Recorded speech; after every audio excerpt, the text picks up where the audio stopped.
नमस्कार साथियों, एक बार फिर से आप सभी का स्टडी अड्डा ऑनलाइन क्लासेज में स्वागत है। हम लोग डिस्कस कर रहे थे विद्युत मापक के अंतर से संबंधित ऑनलाइन टेस्ट सीरीज। तो चलिए शुरू करते हैं। सबसे पहले मैंने आपको जो लास्ट टेस्ट सीरीज में क्वेश्चन दिया था उसका आंसर देख लेते हैं। तो लास्ट टेस्ट सीरीज में आपको पूछा गया क्वेश्चन क्या था, निम्न में से कौन गतिमान आयरन उपकरणों की विशेषता नहीं है। यह क्वेश्चन मैंने आपको लास्ट टेस्ट सीरीज के अंदर पूछा था। तो इसका राइट आंसर क्या हो जाएगा, ऑप्शन नंबर ई इसका क्या हो जाएगा, राइट आंसर हो जाएगा। बहुत से लोगों के राइट आंसर कमेंट सही आए थे। चलिए आज की टेस्ट सीरीज शुरू करते हैं। आज का अपना जो पहला क्वेश्चन है वह इस प्रकार है, यदि एक चल लोह उपकरण को एक एमीटर के रूप में प्रयुक्त किया जाना है तो फाइल में बताएं। जल्दी से आंसर कमेंट करके बताएं फर्स्ट नंबर क्वेश्चन का राइट आंसर क्या होगा। तो इसका राइट आंसर क्या होगा, मोटे तार से टर्न्स की कम संख्या होती है। ऑप्शन नंबर बी इसका क्या हो जाएगा, राइट आंसर हो जाएगा। समझने वाला कुछ है नहीं इसमें। चलिए नेक्स्ट क्वेश्चन नंबर 2, ध्यानपूर्वक पढ़ें और जल्दी से आंसर कमेंट करके बताएं। एमीटर है, ऑप्शन नंबर ए में क्या दिया है, परिपथ के श्रेणी में लगाया जाता है और मापी जाने वाली धारा इसमें से प्रवाहित होती है। तो आपको सभी को पता है एमीटर को किस में लगाते हैं, श्रेणी में, और इसमें से प्रवाहित होने वाली धारा इससे मापी जाती है। तो पहला ऑप्शन ही क्या हो गया, राइट आंसर हो गया। चलिए नेक्स्ट क्वेश्चन नंबर 3, यदि एक चलते कोयल उपकरण के कोयल का शंट जोड़ा जाता है तो वह उपकरण खालिस्तान में परिवर्तित किया जा सकता है, बताएं। Option number A ammeter, option B volt meter, option C frequency meter, option D energy meter. तो क्या कर रहे हैं अपन, शंट जोड़ रहे हैं। शंट जोड़ने के बाद वह क्या बन जाएगा, 3 नंबर क्वेश्चन का राइट आंसर क्या होगा, जल्दी से आंसर कमेंट करके बताएं। तो क्या हो जाएगा, मूविंग कॉइल उपकरण के समांतर में अपन क्या कर रहे हैं, क्या कर रहे हैं, एक नहीं सॉरी, एक शंट जोड़ रहे हैं एक उपकरण के। तो इसका राइट आंसर क्या हो जाएगा, जल्दी से आंसर कमेंट करके बताएं।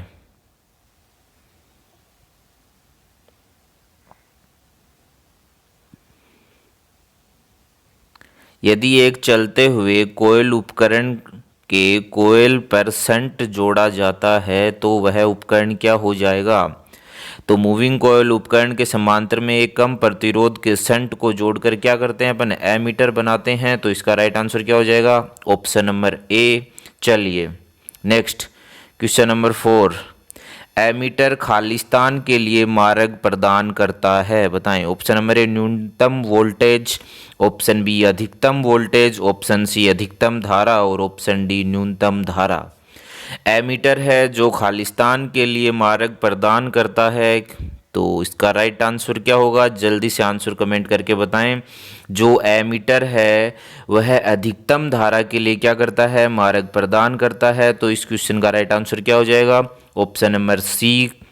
अगर आपने अभी तक आपके अपने यूट्यूब चैनल स्टडी अड्डा ऑनलाइन क्लासेज को सब्सक्राइब नहीं किया तो जल्दी से सब्सक्राइब कर लें। रोजाना अपन इसी टाइम इस तरह की ऑनलाइन टेस्ट सीरीज डिस्कस करते हैं। चलिए नेक्स्ट 5 नंबर क्वेश्चन, धारा को मापने के लिए किसका उपयोग किया जाता है। जैसा कि आप सभी को पता है धारा किससे मापते हैं, एमीटर से मापते हैं, वोल्टेज वोल्ट मीटर से मापते हैं, रेजिस्टेंस ओम मीटर से, पावर वाट मीटर से।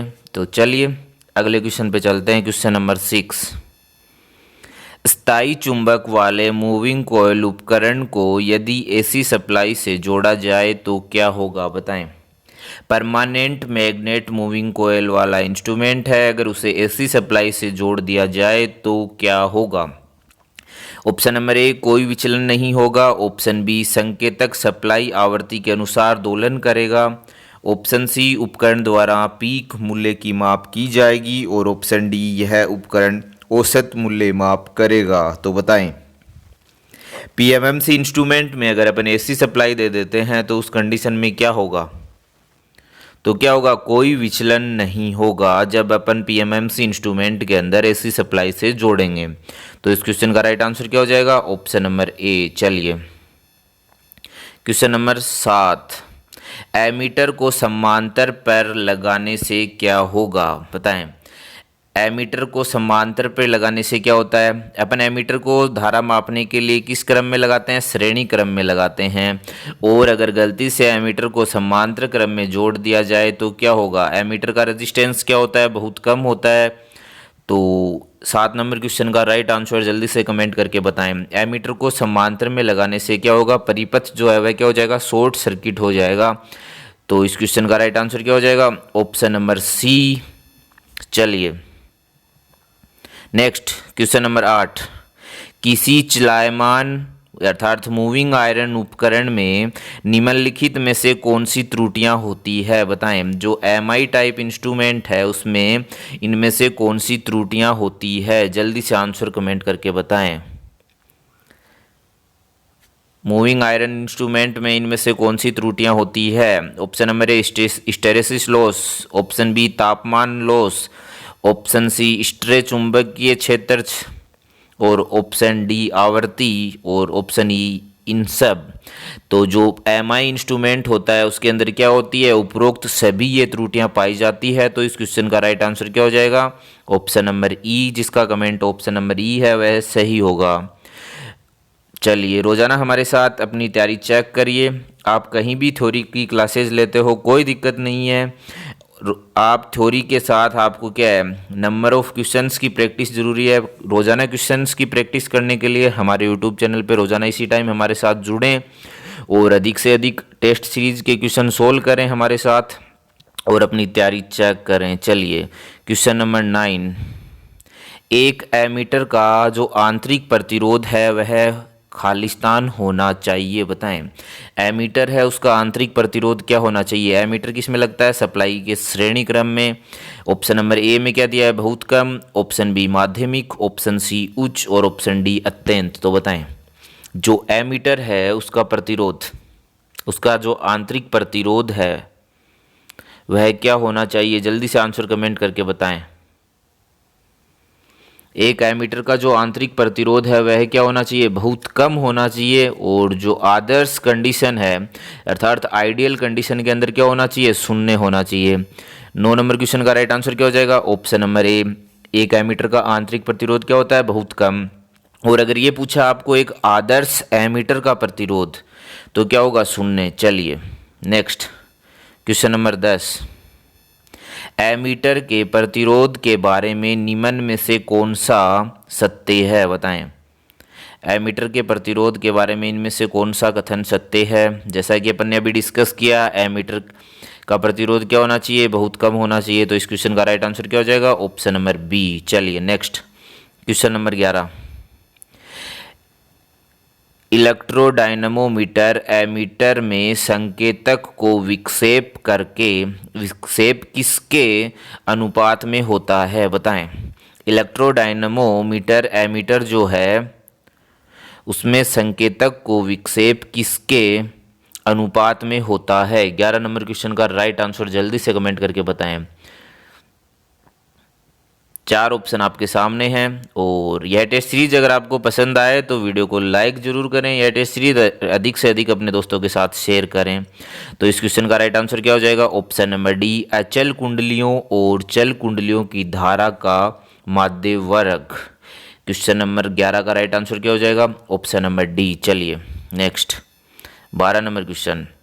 निम्नलिखित में से कौन सा सत्य नहीं है WRT एमीटर और वोल्टमीटर के लिए? बताएं।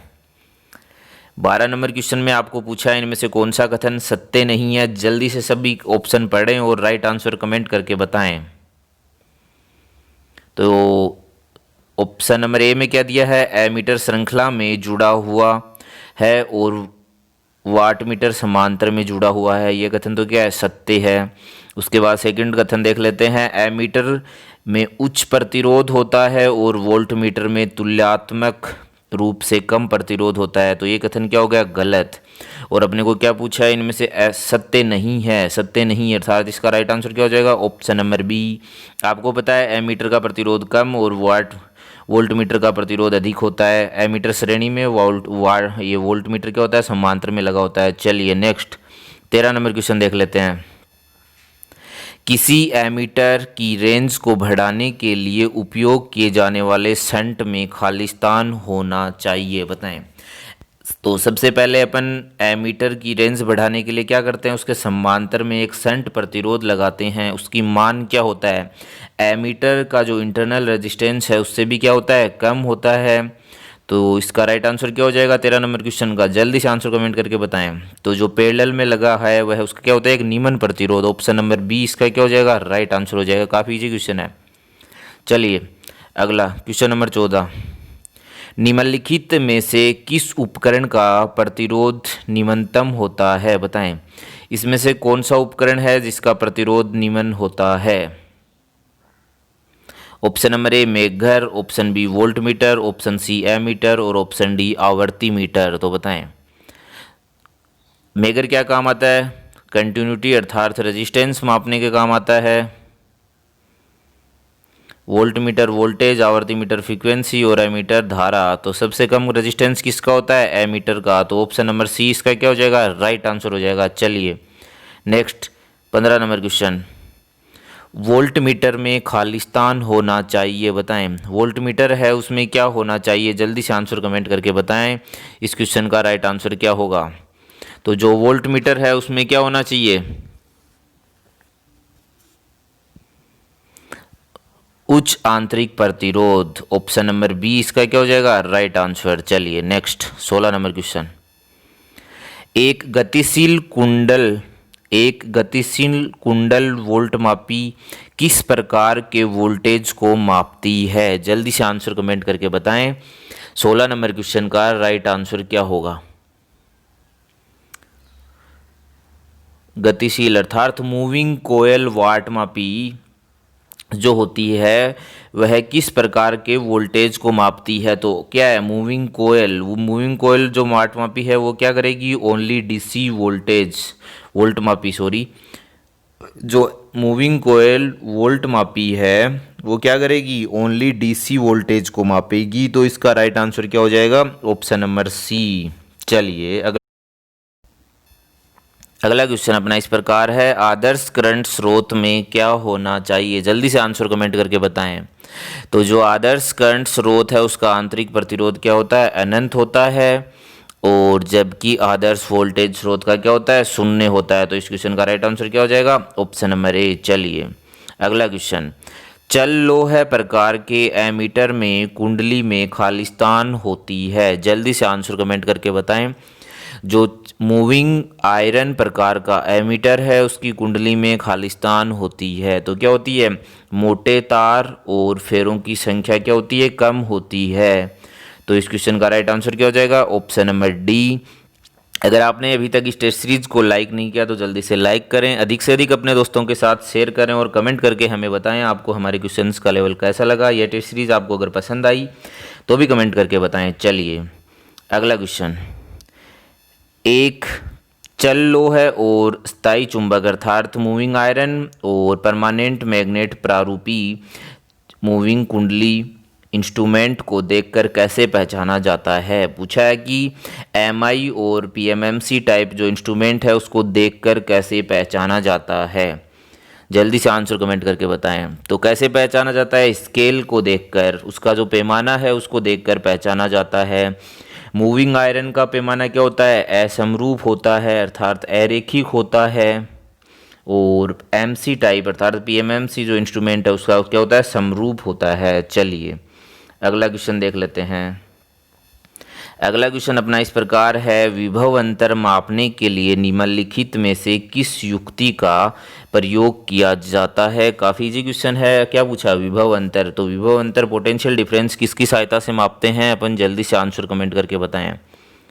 तो किसकी सहायता से मापते हैं, वोल्ट मीटर की सहायता से। चलिए अगला क्वेश्चन, एमीटर में शंट प्रतिरोध सामान्यतः मीटर प्रतिरोध से क्या होता है। अपन कई बार डिस्कस कर लिया ये क्वेश्चन आज की टेस्ट सीरीज में, तो यह क्वेश्चन आपके कंफर्म हो जाना चाहिए। क्या होता है, एमीटर में जो शंट प्रतिरोध है वह मीटर के प्रतिरोध से क्या होता है, जल्दी से आंसर कमेंट करके बताएं।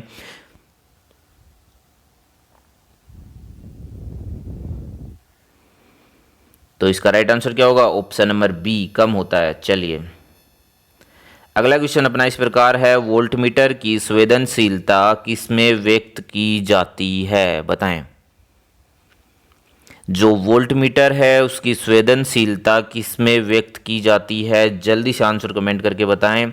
ऑप्शन नंबर ए वोल्ट पर ओम, ऑप्शन बी ओम पर वोल्ट, ऑप्शन सी वोल्ट पर ampere, option D ampere per second. तो बताएं जो वोल्टमीटर है उसकी संवेदनशीलता किसमें व्यक्त की जाती है, किसमें की जाती है।